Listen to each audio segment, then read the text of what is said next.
Hi viewers, welcome to RebarPlus. In this video we're going to see the Place Shape Block options. I am clicking Place Shape Block button. Software is asking whether you want to place shape block for single call off or all call off.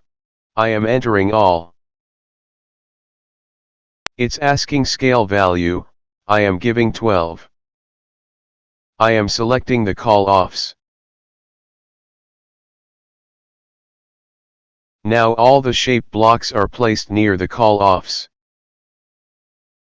If you require, you can adjust the shape block position.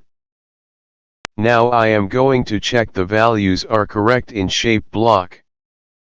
I am double-clicking the call-off and checking the leg values. The leg value for A is 400, B is 4285 and C is 400.